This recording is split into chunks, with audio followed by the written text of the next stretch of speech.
Hey everybody, my name's Ruben from SUPboarder, and I'm going to explain to you in this video the things that you should consider when you're either going to be buying or paddling an inflatable or hard composite SUP. Talking really in relation to general all-round boards. I really want to thank Fat Stick for sponsoring this video. Fat Stick are a small UK-based brand on the south coast who have been offering a good range of quality inflatable and hard SUPs since back in 2012. Now, when it comes to buying a SUP in today's market, there is a big choice out there, but definitely the biggest decision you're going to have to understand before you buy that board is if you're going to be looking towards an inflatable or hard board. It's not just as simple as whether you can be bothered to pump it up or not. There's so much more you need to consider to ensure you make the right paddling choice. So let's talk through the main points you're going to have to consider first. Okay, storage. It's a pretty big one and it's pretty obvious for lots of you out there. Can you store a big full-size paddleboard? Have you got a garage? Have you got access to somewhere to keep your board where you can easily access it? If the answer is no and you live in a 5-story flat with no garden, then definitely you're going to be looking towards an inflatable paddleboard. A small backpack is going to be so much easier to store, maybe keep in the back of the car the whole time. Another big point is how are you going to transport that paddleboard to your chosen paddle location? Maybe you're super lucky and you live right on the waterfront and you haven't got to worry about that. Well, obviously you could be looking at a hard composite board. If you've got to be traveling a long way, maybe you haven't even got a car, you've got to be using public transport, then looking at an iSUP is obviously going to be the better option. But if you've got a car with a roof rack, then that can be ideal for transporting your hard composite board. But remember, carrying and maneuvering a heavy board above your head, especially when you're grabbing it off the roof of the car, might not be the easiest option. Definitely if you're either shorter or you haven't got as much upper body strength. The easiest option for transport is always going to be the inflatable paddleboard in the back of the car. And also on transport, many of you out there are flying with your SUPs as well. You can actually fly with big, hard composite paddleboards. It is no doubt way harder than an inflatable paddleboard, but if you're traveling a lot and you're after an easy board to travel with on a plane, then an inflatable paddleboard is best. Also with transport, you're going to be wanting to transport your hard composite board in a bag ideally, because it can get dinged very easily. Even getting the board off of the car and putting it down on the car park, you are going to be looking for the softest area or the sandy area or the grassy area to put your board down. Keeping it in a bag is going to be a lot better and it's going to keep your board in much better condition. With an iSUP, you just haven't got to worry about that. Now let's look at carrying the board. Well, hard composite boards have nice big recessed carry handles that are balanced in the middle of the board and they're fairly easy to carry. But an inflatable paddleboard, you've obviously got that choice of whether you carry it pumped up or you can carry it deflated in its backpack. It is a lot easier to carry an inflatable paddleboard in general because they are a little bit lighter, and of course if you're carrying it in the backpack, it is a backpack designed to take that weight, so it will be a lot easier. And a paddleboard inflated or a hard composite board is a lot harder to move around. So if you are going to be accidentally bashing into walls, you definitely do not want to be doing this with a composite SUP. Looking at the weight of an average inflatable versus an average composite board, you will probably find that the composite board is actually heavier than the inflatable. So there again, if you want to be carrying it a little bit further, you are going to be looking probably towards an inflatable paddleboard. But remember, you can find lighter weight hard composite paddleboards and they are going to be consisting more of carbon and they're probably going to cost a little bit more as well. Talking about the setup, so you've got down to the water's edge and you're going to get on the water. The composite hardboard is very quick and easy. Put the fins on, attach the leash and away you go. Pumping up your iSUP can take anywhere between 2 to 5 minutes depending on your technique and the size of the board. So if you're going paddling with your friends and one of you is on a composite board and you're an inflatable, you are going to be on the beach a lot longer than they are. And then you're also going to have to understand what to do with your bag and pump when you're done with it. Not a big problem, but something else to consider. When we move out onto the water, you're definitely going to be able to feel a difference straight away, even with your eyes shut, standing on these two boards. Initially, you're going to find the stability is greater with an inflatable paddleboard. That is because the board is generally thicker throughout the whole of the board. A composite hard paddleboard has a more refined rail and tail shape, and that will make the stability a little bit trickier if you're moving around the board. Especially moving into step back turns, you're going to find that the tail is going to sink a lot quicker on a composite hard paddleboard opposed to an inflatable paddleboard. So initially beginners will find that inflatable paddleboards will be a lot easier to stand on, but to be honest, after a while they will soon get the hang of the stability and how a composite board feels. And bear in mind, those more refined rail shapes are going to really help give the board better performance, which we're going to speak about in a minute.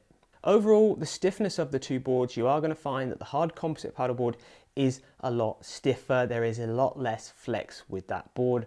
SUPs are incredibly stiff compared to what they used to be 10 years ago. If you are moving around the board and definitely very heavy footed, you will feel there is more of a wobble with an inflatable paddleboard. Composite boards do react very quickly, so if you stand at the back of the board, the nose lifts up straight away, gives it a very quick reactive feel. Again, this is going to really help to the performance side of things when we're looking at stuff like surf, which we're going to speak about in a minute. But if you do fall off either one of these boards, you are going to find climbing back on a composite paddleboard a lot easier than an inflatable paddleboard. And that is really only due to one thing. It's due to the thickness of the board overall. Inflatable paddleboards are usually sitting around 6 inches in thickness, and therefore they sit quite high out of the water, opposed to the composite paddleboards, which are sitting around 4.5 inches in thickness, and they're much lower in the water. So pulling yourself back on your board, especially if you're wearing something like a buoyancy or PFD, you're going to find it a lot easier when you're climbing onto a thinner base board with also a more rounded rail like on the composite boards. So if many of you are struggling to climb back on paddle boards and you really still want to have the added protection and safety of a PFD, then maybe looking towards a composite board is going to be better for you than a thicker SUP. However, a softer SUP can be so much nicer to use, especially if you're not very confident when it comes to falling off and on your board. If you're going to be dropping to your knees a lot more, then doing it with an inflatable paddleboard is going to be a lot nicer on your body than doing it on a hard composite board. If we look at paddling these boards in a little bit more detail and also looking at the type of disciplines you could be using them in, well, on general flat water paddling in calm conditions, you're not going to find there's much difference between the two boards. They're both going to paddle well, offer you a good amount of glide and straight line tracking. But if the sea and paddling conditions change and there's a lot more chop on the water, you will find it easier to paddle the hard composite board for a few reasons. It's a little bit stiffer overall, the nose generally is a bit thinner, so it will cut through the water and chop a little bit easier, and there'll be less windage on the board itself. But for many of you out there who are watching this video, you're going to be buying a SUP to really have a lot of family fun with it, maybe even to increase the water confidence of your kids, because SUP is a great way of doing that. Family fun is definitely going to be much better with an inflatable paddleboard. It doesn't matter if the kids and dog jump all over it or decide to make it into a sandcastle halfway through the session, it really can stand up to it. If you get a composite board, you are going to be a little bit more precious of it, so it's not so much of a family fun vessel. If we're looking at these boards for maybe touring, which is where you're wanting to paddle a little bit further with your board, or maybe take extra gear on your board, you probably will find the inflatable paddleboard will be better for that, because it can take a bit more weight up at the nose and tail because of the extra volume the board has, and you will naturally find that inflatable paddleboards are set up with bigger bungees to allow you to carry more load as well.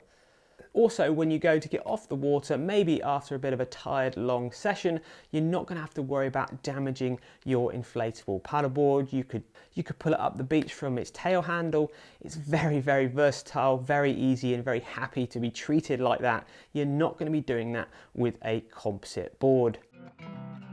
Now let's talk about subsurfing. This is really where there's a big difference between the inflatable and the hard composite board. Learning to catch your first waves is really fun with an inflatable paddleboard, but there is a big difference even when you're catching your first waves to how easy you will find it if you've jumped onto a hard composite board. Because that hard composite board has got a more refined rocker line, thinner rails, better rail shape, especially towards the tail, the board is going to react and surf so much better than a thicker railed inflatable paddleboard. And because the board is stiff and reacts very quickly, like I said earlier, it's going to be a lot easier to surf. You're not going to nosedive so much. Definitely the inflatable paddleboard is going to get you on those waves, but it's not going to be as easy to use as a hard composite board. With flat water paddling, touring, there are some slight pros and cons to the two different boards, but when it comes to subsurfing, you will find there's a bigger difference if you ride a wave on a composite board and then you ride a wave on an inflatable board. Definitely a point to remember if you're looking to go subsurfing that much more. Other points to think about. Overall look of the two boards, well actually I think composite boards personally do look a lot nicer in general. There are some great looking SUPs on the market like this Fat Stick here, but the Fat Stick composite board is a different league compared to that inflatable board. But another thing to think about is how hard are you on your kit. If you're a real kit basher and you don't really think about how your kit is feeling under your feet or how you're putting it down in the car park or what child or dog is running on the top of it, then maybe you shouldn't be looking at a hard composite board. I mean, this board is, as I said, a work of art, and any scratch or ding will be seen very easily on this board. An inflatable paddleboard is so much easier to look after, and really you don't really have to look after it apart from giving it a wash at the end of the season. So if you're really hard on your kit, probably look towards more of an inflatable paddleboard. But if you do put a hole in your SUP or composite paddleboard, you find that you are going to go paddling on your composite board. Nothing's going to stop you go paddling. The SUP will be deflated and limp on the beach, and it will require you to fix that ASAP to get back on the water. Yes, you might want to stop the water getting in your composite paddleboards, but because these paddleboards are made with closed cell polystyrene, even a session or two won't really stop you from repairing it at a later date, and it won't have a massive detrimental impact on the overall board.